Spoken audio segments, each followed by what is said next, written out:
ठीक है, कि सेल के बारे में जो कुछ जानते हो, स्ट्रक्चर तो जानते ही होंगे। जब किसी धातु की क्षण को उसी धातु के विलयन में डुबो दिया जाता है तो उस चीज़ को हम सेल कहते हैं। सेल यहाँ पे ये नहीं बताना है, ये तो केमिस्ट्री का हिस्सा हो गया कि क्या बनता है, कैसे बनता है, क्या नहीं होता है। ठीक है, अगर सेल हम बात करें तो सेल एक ऐसी युक्ति है जो रासायनिक ऊर्जा को वैद्युत ऊर्जा में बदलती है। सिंपल सी बात है, बहुत सिंपल सी।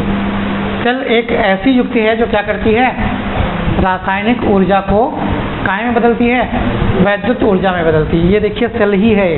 बैटरी जो है, बैटरी को क्या बोलते हैं, सेल ही तो बोलते हैं।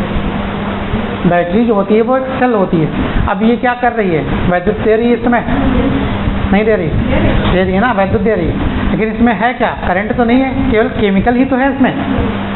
इसके अंदर जो कुछ भी भरा है केवल क्या भरा है, केमिकल भरा हुआ।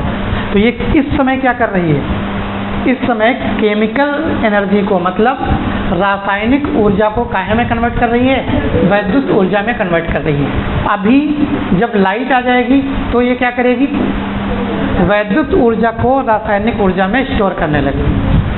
और ये काम होता है इन्वर्टर का, इसीलिए इन्वर्टर बोलते हैं उसको, इन्वर्ट करने वाला। इन्वर्टर का मतलब होता है इन्वर्ट, मतलब उल्टा।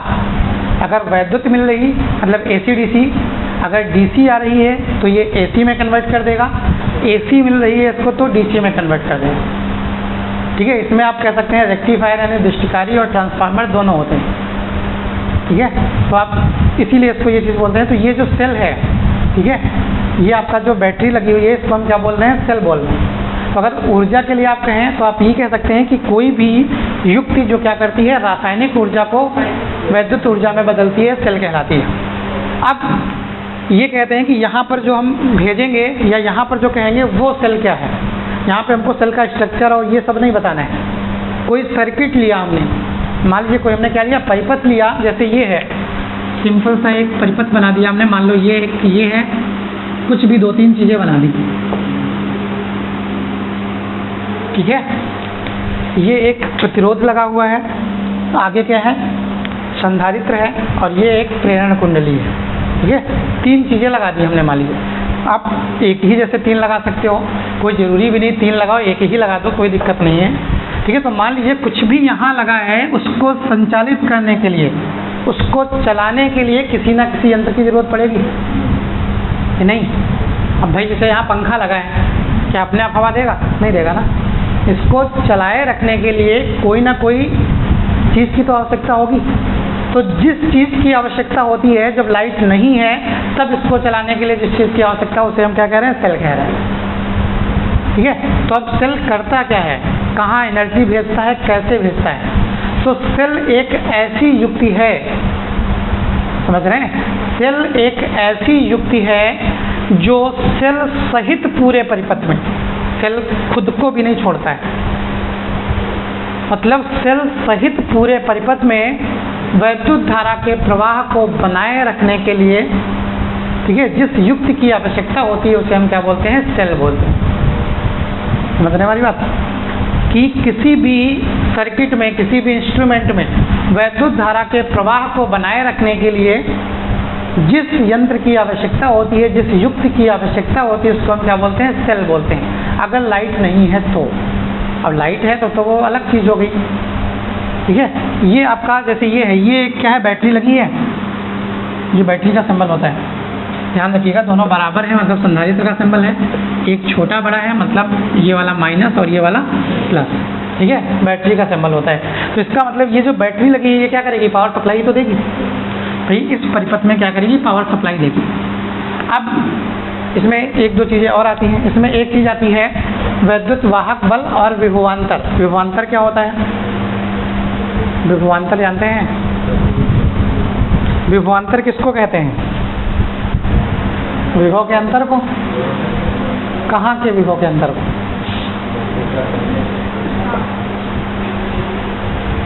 देखिए विभव जो है, विभव का मतलब होता है जैसे हमने इसको इंस्ट्रूमेंट चलाया या ऑन किया, ठीक है, तो एक विभव का मतलब वोल्टेज। जैसे आपने देखा होगा इंस्ट्रूमेंट पे लिखा होता है 220 वोल्ट लिखा होता है।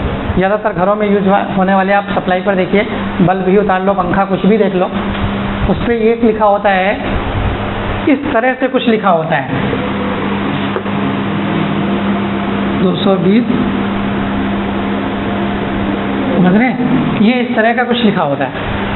अब ये घट बढ़ भी सकता है थोड़ा, ऐसा नहीं है कि फिक्स यही लिखा हो, कभी कभी रेंज होती है। रेंज का मतलब है 200 से 240, कभी कभार हो सकता है 100 से 300 हो। तो इसका मतलब है कि ये इस लिमिट तक काम करेगा। लेकिन कायदे में अगर कहा जाए तो घरों में जो पावर सप्लाई आती है, ठीक है, वो कितने वोल्ट की होती है? 220 वोल्ट की होती है, जो मानी जाती है। अब आ कितनी रही है वोल्टेज, वो अलग बात है। पता चला गाँव में आपने देखा होगा कभी कभी वोल्टेज बहुत कम आता है, नहीं, कभी कभार देखा कटिया ज़्यादा बढ़ गई तो क्या हो गया, वोल्टेज कम हो गया, अब वोल्टेज 100 ही आ रहा है। तो इसका मतलब ये थोड़ी है कि भाई आप उससे तुलना करने लगो। पावर सप्लाई की जो एक आइडियल डिमांड है वो कितनी है? 220 वोल्ट। अब सप्लाई ज़्यादा हो गई, ठीक है, तो वो पहुंच कम पा रही है उसकी मात्रा, तो वो 100 हो गई, 80 हो गई, कुछ इस तरह से हो गई। लेकिन जो इंस्ट्रूमेंट बनाए जाते हैं वो सब इसके आधार पर बनाए जाते हैं कि वो किस उस पर चलेंगे, 220 वोल्ट पर चलेंगे। इसका मतलब होता है इतनी लाइट इनको चाहिए, इतना वोल्टेज चाहिए तो ये इंस्ट्रूमेंट चलेगा। इसका मतलब है ये इतनी बिजली की खपत करेगा। 100 वाट हो गया तो इसका मतलब है 1 घंटे में क्या कर देगा, 100 वाट लाइट खा जाएगा। 100 वाट खा जाएगा मतलब अगर 10 घंटे चला दें तो कितनी, 1000 वाट खा जाएगा। और इसमें आप जो घरों की सप्लाई होती है उसमें 1000 वाट जो होती है उसको 1 किलोवाट घंटा कहते हैं। 1 किलोवाट हुआ ना, 1 घंटे में 1 किलोवाट, तो ये क्या हुआ, 1000 वाट हुआ। इसका मतलब 1 किलोवाट हो गया, नहीं हो गया? अरे 1000 को किलो कहेंगे तो इसका मतलब क्या हो गया, 1 किलोवाट हो गया। कितनी देर में, 1 घंटे में। तो 1 किलोवाट घंटा, 1 kWh। मतलब अगर हमने जो भी बल्ब है, पंखा है, जो कुछ भी है, कितने वाट का है, 100 वाट का है, अगर हमने उसको 10 घंटे चला दिया तो वो 1 यूनिट लाइट खर्च कर देगा। मतलब क्या कर देगा, 1 यूनिट लाइट खर्च कर देगा। मतलब जितनी कॉस्ट हो, जैसे यहाँ 5-6 रुपये चल रही होगी भी है, तो इसका मतलब है वो अगर आप 10 घंटे चला देंगे उसको तो वो 5 रुपये की लाइट खर्च कर देगा। हमने आपको यहाँ की कैलकुलेशन एक दिन शायद बताई थी कि कितनी लाइट यहाँ पे मैक्सिमम हम खर्च कर लेते होंगे, ठीक है। क्योंकि भाई सब जितने पंखे लगे हैं, कोई लोकल पंखा नहीं है, यानी आप कह सकते हैं जो ज़्यादा वाट खाता हो, मैक्सिमम 50 वाट, इससे ऊपर का पंखा नहीं है कोई, ठीक है। शायद 40 या 45 वाट के हैं, तो आप ये कह सकते हैं मैक्सिमम 50 वाट मान लो। तो पहले भी बताया था, फिर बता दे रहे हैं थोड़ा सा। 5 लगे हैं, कितना हो गया, 250 वाट हुआ। भाई 5 लगे हुए हैं, अगर 5 चलें तो चलते नहीं हैं, 4 ही चलते हैं, वो तो लाइट से जब आएगी तभी चलेगी।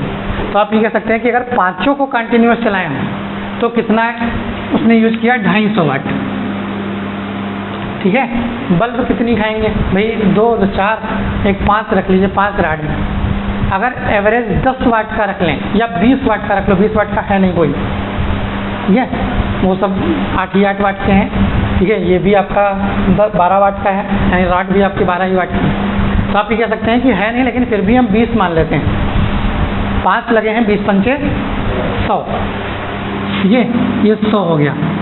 75 वाट का एम्पलीफायर है जो माइक है, ठीक है, इसको 75 की जगह 100 मान लें, ठीक है, एक पूर्णांक में चल रहे हैं। तो अगर हम 100 मान लें तो कितना हुआ, 450 हुआ।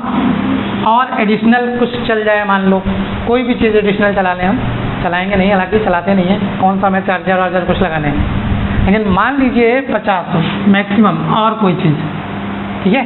तो जो हम ये लाइट खर्च कर रहे हैं, मान लीजिए कितनी हमने करी, 500 वाट खर्च कर दी, ठीक है, 500 वाट खर्च करी। इसका मतलब है अगर इतने सारे इंस्ट्रूमेंट हम एक साथ खोलें और अगर हम 2 घंटे चलाएं, जितना चलाते हैं लगभग, अगर हम 2 घंटे चलाएंगे तो कितना हुआ, 1000 हुआ, 1000 वाट। अब आप कह सकते हैं कि अगर हम 2 घंटे सारे इंस्ट्रूमेंट खोले रखें तो हमारी लाइट कितनी खर्च होगी, 1 यूनिट। 1 यूनिट का मतलब है 5 रुपये की, ठीक है, मतलब 5 रुपये की लाइट खर्च करेंगे हम 2 घंटे में। मान लीजिए, ठीक है, मान लीजिए, हम हालांकि करते नहीं है, यहाँ भी हमने माना ही है बहुत ज़्यादा, ठीक है, मैक्सिमम उसके से 300 होगी, हमने ज़्यादा जोड़ के लगभग 500 बना दिया कि भैया मान लो कितनी की खर्च हुई, ठीक है, 5 रुपये की एक दिन में लाइट खर्च हुई। 30 दिन होते हैं, पढ़ाते कितने दिन होंगे, मुश्किल से 20 दिन, 20 या 22 दिन, इससे ऊपर तो नहीं पढ़ाते होंगे। तो आप भी कह सकते हैं अगर 20 दिन भी पढ़ाया, ठीक है, तो कितने 20 पंचे 100, मैक्सिमम 100 रुपये की लाइट, इससे ज़्यादा नहीं खर्च हुई। हाँ, तो आप ये कह सकते हैं मैक्सिमम कितने की खर्च हुई, 100 रुपये की, इससे ज़्यादा की खर्च नहीं है यहाँ पे।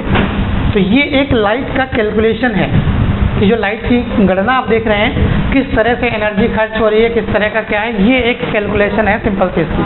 अब यहाँ पे हम बात कर रहे थे चलाने की, तो मान लीजिए ये हमने क्या किया, एक सर्किट तैयार किया, अब इसमें हमने पावर सप्लाई लगा दी, ठीक है, पावर सप्लाई जोड़ी, यानी ये बैटरी से जोड़ दिया हमने। अब क्या करेगी, जब बैटरी से जोड़ेंगे तो ये पावर इसको मिलेगी। अब इसका काम क्या है, वोल्टेज देना ही तो है, और बैटरी का काम क्या है, वोल्टेज देना काम है। तो ये क्या करेगा, इसको वोल्टेज सप्लाई करेगा। अब देखिए विभवांतर और वैद्युत वाहक बल एक अंतर होता है बहुत बेसिक सा, 80% जगह आप देखोगे विभवांतर को ही वैद्युत वाहक बल बोल दिया जाता है, पता लिखा होगा विभवांतर या वैद्युत वाहक बल, या उसमें कर दिया जाएगा इसका विभवांतर इतना दिया है, उसी को वैद्युत वाहक बल मान के सवाल हल कर देगी। तो ये जो चीज़ है कि भैया वैद्युत वाहक बल और विभवांतर क्या बराबर हैं, इसको बता रहे हैं कि एक ही चीज़ है कि कुछ अलग अलग है। तो देखिए विभवांतर का मतलब होता है विभव का अंतर, सही तो है, इसका एक उच्च विभव पर है और एक निम्न विभव पर है। तो सीधी सी बात है, इनके विभवों का अंतर, इन दोनों टर्मिनलों का अंतर निकाल लो, वही क्या होगा, विभवांतर होगा। मतलब हम पावर सप्लाई देंगे, अब यहाँ से यहाँ तो खुदा नहीं दोगे, खुदा दोगे अंतर लेने के लिए, ये तो नहीं है कि इधर से इधर चलना या इधर से इधर चलना। अगर चलोगे तो यहाँ से चालू करेंगे, घूम के कहाँ तक आएंगे, यहाँ तक आएंगे। एक सिरे से शुरू किया हमने, इस वाले सिरे से, और इस वाले सिरे तक आए, ठीक है। तो ये क्या होगा, विभवांतर। क्यों, क्योंकि एक इधर का विभव होगा और एक उधर का विभव होगा, दोनों का अंतर निकालेंगे तो क्या निकल कर आएगा, विभवांतर निकल कर आएगा। यानी सेल को छोड़ दीजिए, बात को ध्यान से समझिएगा, सेल को छोड़ दें हम, सेल में हम विद्युत धारा प्रवाहित नहीं कर रहे हैं, ठीक है भाई। यहाँ से सेल के एक हिस्से से चले हैं और दूसरे हिस्से पर आकर रुक गए हैं। तो सेल को छोड़कर पूरे परिपथ में विद्युत धारा प्रवाहित करने के लिए, समझ रहे हैं, जितनी ऊर्जा की आवश्यकता होती है उसको हम क्या कहते हैं, विभवांतर कहते हैं, समझ गए। सेल को छोड़कर पूरे परिपथ में बस सेल को छोड़ देना होता है। अब क्या कर दें, यहाँ से ध्यान से समझिएगा, यहाँ से चलना शुरू करें और पूरे परिपथ में धारा प्रवाहित कर दें और फिर यहीं पर आ जाएं। हाँ, हमारी समझ पाए। अब की हमने क्या किया है, पूरे परिपथ में तो प्रवाहित किया ही किया है, साथ में सेल में भी प्रवाहित करा दिया हमने। तो आप ये कह सकते हैं कि सेल को छोड़कर पूरे परिपथ में क्या होगा, विभवांतर। सेल सहित पूरे परिपथ में वैद्युत वाहक बल। क्लियर होने के लिए हुआ, एक छोटा सा अंतर है जो कि अक्सर लोग गलत ही कर देते हैं। विभवांतर और वैद्युत वाहक बल एक ही मान लेते, होता एक ही है। अब यहाँ पर अगर हमने क्या किया, बैटरी लगाई है, हमने मान लिया कि इसका आंतरिक प्रतिरोध 0 है, ठीक है, आंतरिक प्रतिरोध 0 है, यानी स्मॉल r बराबर 0। तो अब इसमें क्या है, प्रतिरोध 0 है, तो चाहे यहाँ तक पहुँचाओ चाहे यहाँ तक पहुँचाओ, कोई फर्क ही नहीं पड़ेगा। जब प्रतिरोध होगा इसमें तभी तो कोई ताकत लगेगी, अगर प्रतिरोध ही नहीं है तो फिर कोई एक्स्ट्रा ताकत नहीं लगी। तो ये कह देते हैं, इसका मतलब है कौन ज़्यादा होगा कौन कम होगा, किसका मान ज़्यादा होना चाहिए। ये यहाँ से यहाँ तक पहुँचाने के लिए जितनी ऊर्जा लगेगी विभवांतर होगी, यहाँ से यहीं तक वापस पहुँचाने के लिए जितनी ऊर्जा लगेगी वो क्या होगी, वैद्युत वाहक बल। तो आपके हिसाब से कौन ज़्यादा होना चाहिए, वैद्युत वाहक बल या विभवांतर। वैद्युत वाहक ज़्यादा होना चाहिए, क्योंकि उसको इसमें भी तो प्रवेश कराना है। तो इसका मतलब है, फार्मूला आप ध्यान रखिए कि वैद्युत वाहक बल का मान थोड़ा सा ज़्यादा होता है। फार्मूला होता है E बराबर V प्लस IR। देखिए ये वैद्युत वाहक बल है, ये विभव थोड़ा सा ज़्यादा है उससे, कितना ज़्यादा है, I × R, आई क्या है, इसमें प्रवाहित होने वाली धारा है, और स्मॉल आर आंतरिक प्रतिरोध। आंतरिक प्रतिरोध का मतलब है बैटरी का प्रतिरोध। बैटरी भी तो कुछ ना कुछ ऊर्जा खाती होगी, उस बैटरी का प्रतिरोध जो है उसको हम क्या बोल रहे हैं, आंतरिक प्रतिरोध।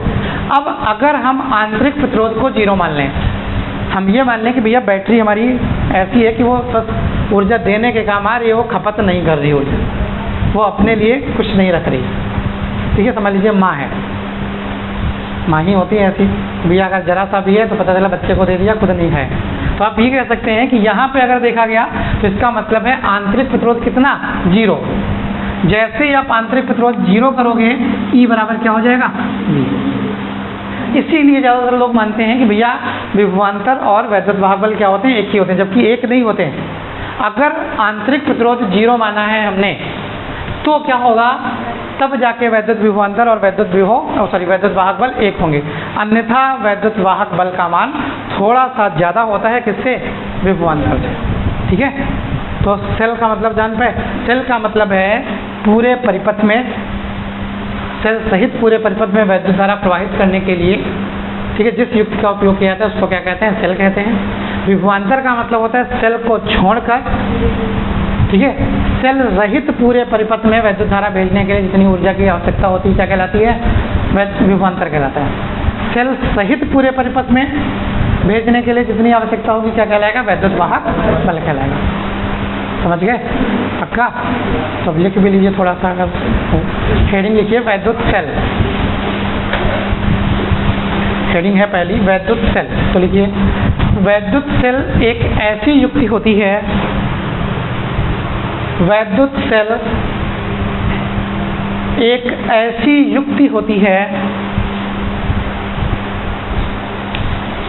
वैद्युत सेल एक ऐसी युक्ति होती है जो सेल सहित पूरे परिपथ में, जो सेल सहित पूरे परिपथ में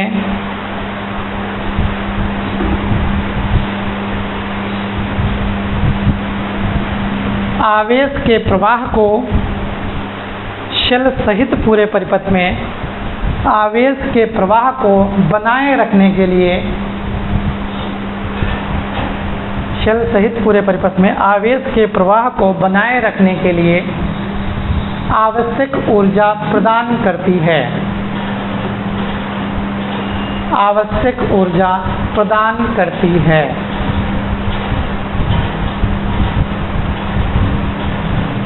क्या? अब अगली हेडिंग लिखिए सेल का वैद्युत वाहक बल।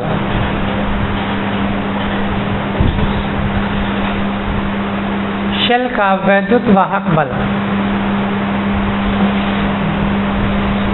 ठीक है। तो वैद्युत वाहक बल जान तो गए होंगे कि सेल सहित पूरे परिपथ में आवेश को प्रवाहित करने के लिए जितनी ऊर्जा की आवश्यकता होगी उसको हम क्या कहेंगे, वैद्युत वाहक बल कहेंगे, ठीक है। और सेल को छोड़ दिया जाएगा तो क्या हो जाएगा, विभवांतर। विभवांतर तो आप बहुत बार पढ़ चुके हैं इसके पहले, वैद्युत वाहक बल यहाँ शायद पहली बार है। तो ये अंतर होता है, बेसिक अंतर जान गए होंगे। तो लिखिए, इसमें भी लिख लीजिए सेल का वैद्युत वाहक बल है, इसके अंतर्गत लिख लीजिए एकांक आवेश को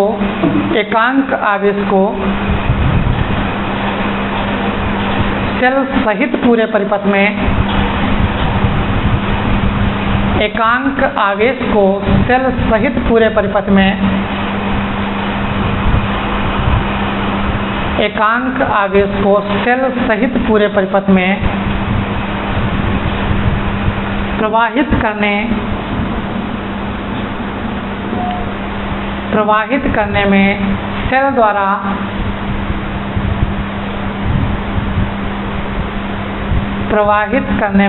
द्वारा दी गई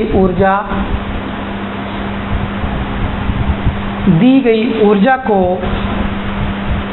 सेल का वैद्युत वाहक बल कहते हैं, सेल का वैद्युत वाहक बल कहते हैं। ये सारा रोज पढ़ने आता है, टॉपर ना बन जाए। उसके आगे लिखिएगा अगली लाइन से, यदि किसी परिपथ में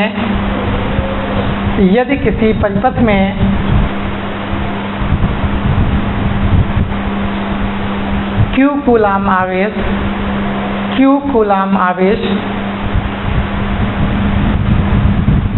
प्रवाहित होने में Q कूलाम आवेश प्रवाहित होने में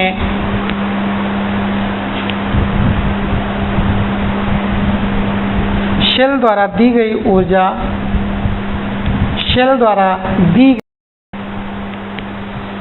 या शेल द्वारा दी गई ऊर्जा या किया गया कार्य शेल द्वारा दी गई ऊर्जा या किया गया कार्य W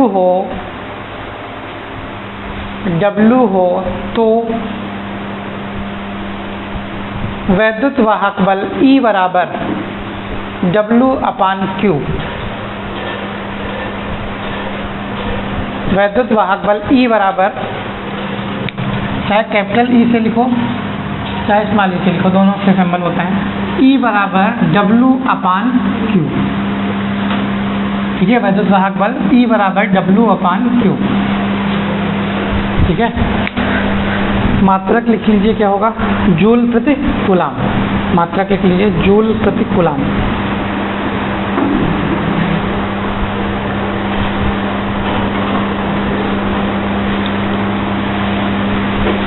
अब इसी में आगे लिखिएगा, सेल का विद्युत वाहक बल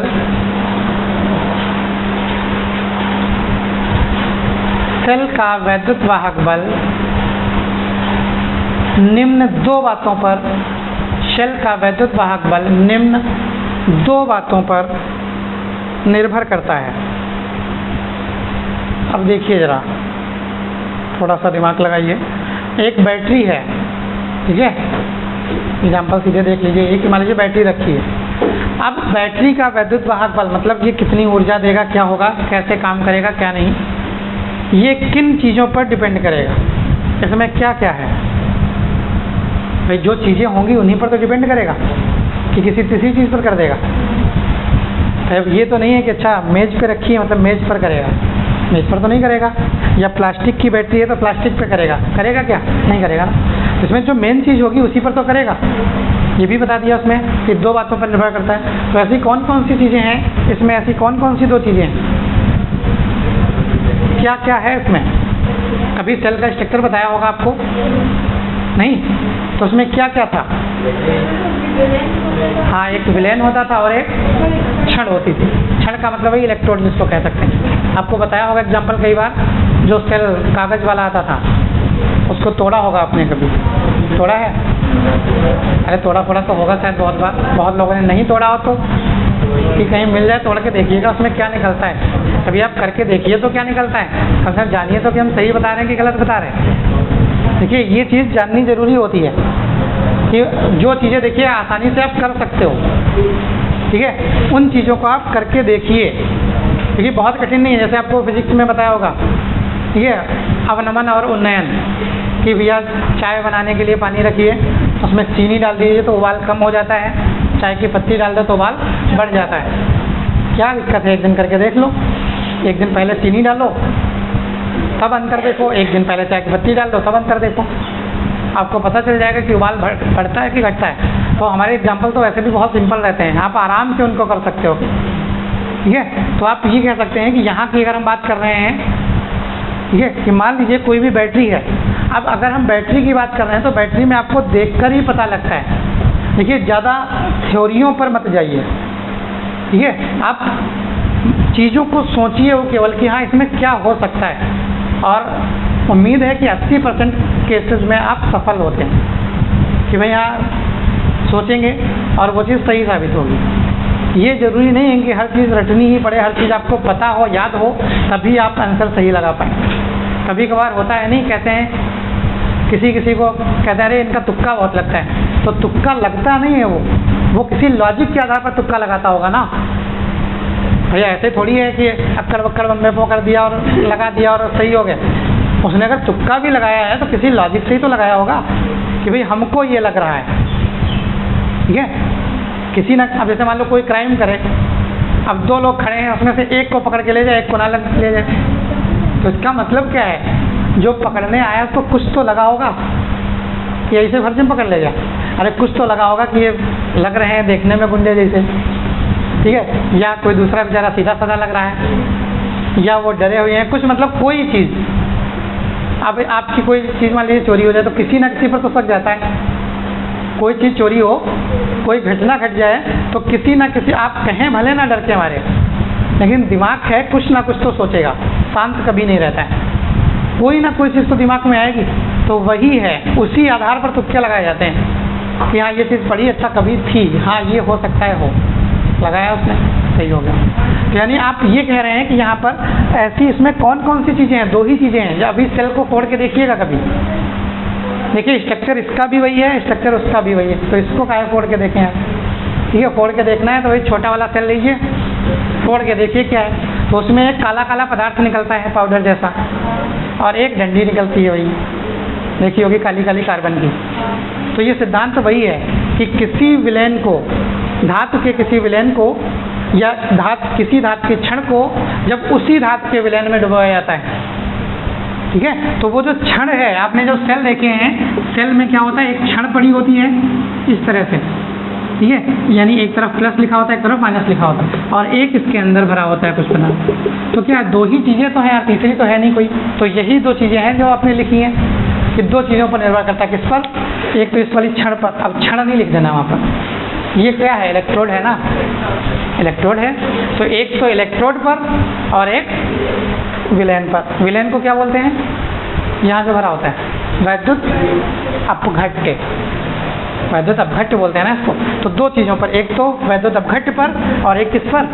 इस वाली रॉड पर। रॉड को क्या बोलते हैं? इलेक्ट्रोड, ठीक है, पक्का। तो किस तरह का इलेक्ट्रोड है, किस धातु का इलेक्ट्रोड है कि उसमें धारा ज़्यादा बहेगी, क्या होगा, कम खर्च करेगी। अब जैसे एल्यूमिनियम है और कॉपर है, आपने देखा होगा बाइंडिंग है या कहीं कुछ है, एल्यूमिनियम बेहतर माना जाता है कि कॉपर? कॉपर ना। क्यों माना जाता है? दिखने में अच्छा लगता है, पीला पीला, कोई तो कारण होगा क्यों माना जाता है। उसकी चालकता, ठीक है, कॉपर की चालकता ज़्यादा होती। क्यों? क्योंकि वो बर्बाद नहीं करता एनर्जी को, समझ रहे हैं? कॉपर बर्बाद कम करता है, एल्यूमिनियम बर्बाद ज़्यादा करता है एनर्जी। पहली चीज़, पहला इफेक्ट। दूसरा ये है, अगर बर्बाद ज़्यादा करेगा तो गर्म भी तो होगा, भाई ऊर्जा ज़्यादा वेस्ट करेगा तो क्या होगा, गर्म होगा ज़्यादा। और अगर इंस्ट्रूमेंट गर्म ज़्यादा हुआ तो ख़राब होने के चांस जल्दी। कॉपर में एनर्जी वेस्टेज कम है, वेस्टेज कम है तो इसका मतलब है अनवांटेड हीट जो निकल रही है फर्जी वाली, वो कम निकलेगी। कम निकलेगी मतलब पार्ट गर्म कम होगा।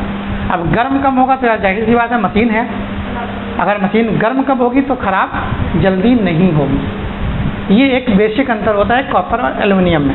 तो यहाँ पर वही चीज़ है कि एक तो इस पर डिपेंड करेगा कि ये किस चीज़ का इलेक्ट्रोड है, एक इस पर डिपेंड करेगा कि इसमें भैया विलयन किस चीज़ का है, किसी अच्छी धातु का है, ठीक है, तो इसका मतलब हो सकता है उसकी लाइफ ज़्यादा हो, ठीक है। किसी बेकार चीज़ का है तो हो सकता है उसकी लाइफ कम हो। जैसे बैटरियाँ हैं, इनमें क्या अंतर होता होगा, यही तो अंतर होता होगा। अब ज़्यादा कम तो नहीं होता। मान लो एक साइड की खरीद के लाए, अब देखा कि वो ज़्यादा चल रही है, कोई ऐसे फर्जी की लोकल खरीद लाए, अब देख रहे हैं कि वो तो 1 घंटा भी नहीं चल पा रही, या अगर चल भी रही है तो उसकी लाइफ कम है। एक साइड पता चला 5 साल चली, दूसरी वाली खरीद के लाए, ठीक है, या कोई भी आप खरीद के लाए तो वो पता चला साल भर में बेकार हो गई। तो इसका मतलब क्या है, उसमें आकार वाकार तो नहीं है उसका, उसमें क्या है, जो मेटल या जो धातुएं या जो विलयन यूज करे गए हैं उनकी प्रकृति पर ही तो डिपेंड है। हो सकता है उसमें कोई अच्छा पदार्थ यूज किया गया हो, या कोई है, हो सकता है उसमें कोई ख़राब पदार्थ यूज किया गया हो।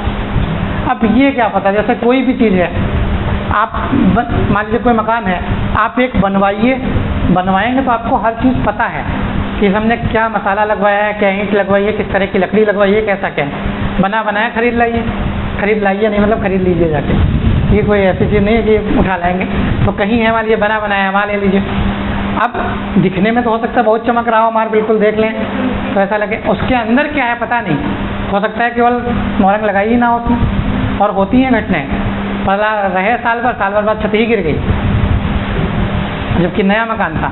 तो उनको क्या करना है, उनको तो ऊपर दिखाना है डेंट वेंट, बढ़िया टाइल्स लगे हैं बिल्कुल, ठीक है, दीवारें इतनी चमक रही हैं कि उसमें शीशे देख लो, ऐसे लग रहा है कि मतलब चेहरा ही दिख रहा है, इतनी शाइनिंग है दीवारों में। अब लग रहा है यार बहुत अच्छी बिल्डिंग बना के दी है, उसके अंदर क्या है पता चला मोरंग लगाई ही ना हो, ठीक है, बालू वालू का बना दिया हो, या आप कह सकते हो पता नहीं सीमेंट कितनी कम मात्रा में लगाई है, कितनी ख़राब क्वालिटी की लगाई है, क्या पता है।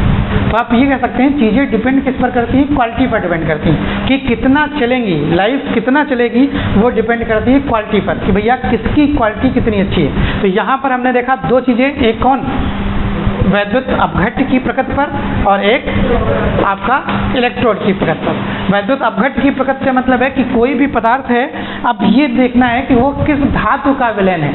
अगर किसी अच्छी धातु का विलयन है, ठीक है, तो हो सकता है उसका ड्यूरेशन भी ज़्यादा हो और लाइफ भी ज़्यादा हो। इसी तरह से जो उसमें धातु की क्षण पड़ी है, जिसको हम क्या बोल रहे हैं, इलेक्ट्रोड बोल रहे हैं। इलेक्ट्रोड भी अलग अलग चीज़ों के अलग अलग होंगे।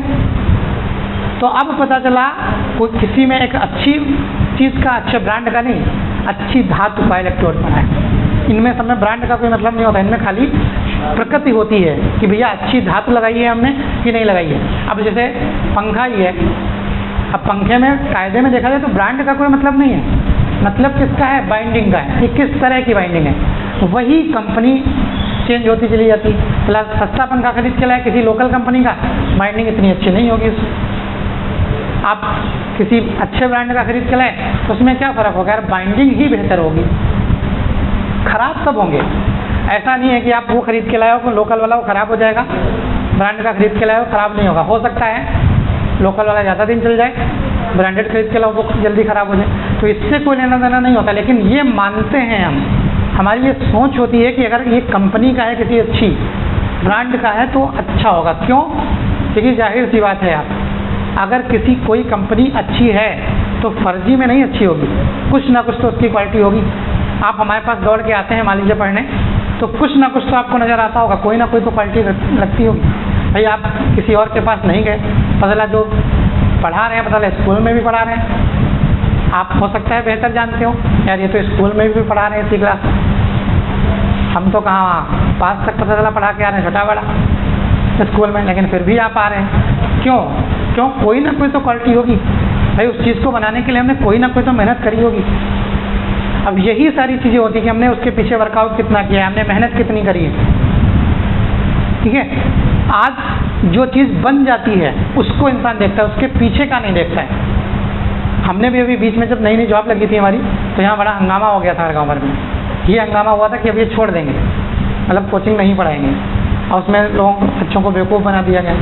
कह रहे अभी देखो लगी है, अभी छोड़ के चले जाएंगे, बीच में फंस जाओगे। तो हमारे पास पहले ही आना शुरू कर दो, बहुत बच्चों ने किया भी, बहकावे में फंस गए। यार हाँ सही बात है, अब इतनी दूर लगी है जॉब, क्योंकि जो बहुत दूर लगी थी, सिधौली तरफ लगी थी, तो स्टार्टिंग हमारी पहली ज्वाइनिंग थी। और वहाँ से हम आते थे, सोचो एक दिन में 200 किलोमीटर बाइक चला के आना जाना, लगभग 200 किलोमीटर पड़ता था। तो यही इस चीज़ का फ़ायदा उठा के लोगों ने बता दिया, अरे इतनी दूर से कहाँ आ पाएंगे रोज़, छोड़ देंगे। अब आगे बच्चे भी बेवकूफ़ होते हैं, बच्चों को भी पता चला रहे हाँ ये सही कह रहे हैं, लो छोड़ दे, पहले ही इनके पास पढ़ने लगो। और हमारी भी जिद थी कि भले हमारी जेब से जाए, ठीक है, लेकिन हम छोड़ेंगे नहीं, पढ़ाएंगे जरूर। और उस साल हमने, आप यकीन नहीं मानेंगे, एक बच्चे को पढ़ाया है। पता चला एक फिजिक्स में एक बच्चा, केमिस्ट्री में 2 बच्चे, हम 200 किलोमीटर से दौड़ के आ रहे हैं पढ़ाने, सिर्फ जिद में कि नहीं बंद नहीं करेंगे, कि जो कह रहे हैं ना कि बंद कर देंगे, अगर हमने बंद कर दिए तो वो लोग सही साबित हो जाएंगे, ठीक है। ये मजबूरी है फिर, तो जिद थी वही है। और दूसरी चीज़ है, यार हमको भी पता है आपका फ्यूचर हमारे हाथ में है, ये एक हमारी नैतिक जिम्मेदारी भी है, एक शिक्षक होने के नाते हमारी एक नैतिक जिम्मेदारी है कि हम आपको बीच राह में ना छोड़ें। अगर हम बीच राह में, गुरु ही बीच राह में अगर आपको छोड़ देगा, ठीक है, तो फिर आप जानते हैं फिर देश का फ्यूचर क्या होगा, क्योंकि आप ही देश के भविष्य हैं। और ये तो फक्र होता है हमें कि हम कहीं ना कहीं देश का भविष्य बना रहे हैं, हम उन सैनिकों से कम नहीं हैं। समझ रहे हैं, जो सैनिक देश की सेवा रक्षा कर रहे हैं, हम भी तो तैयार कर रहे हैं भाई, एक युवा हम भी तैयार कर रहे हैं, और ऐसी युवा पीढ़ी को तैयार कर रहे हैं। आप में से ही बहुत लोग अच्छी पोस्टों पर जाएंगे, कहीं भी जाएं, लेकिन आप ही तो भावी नागरिक हैं देश के।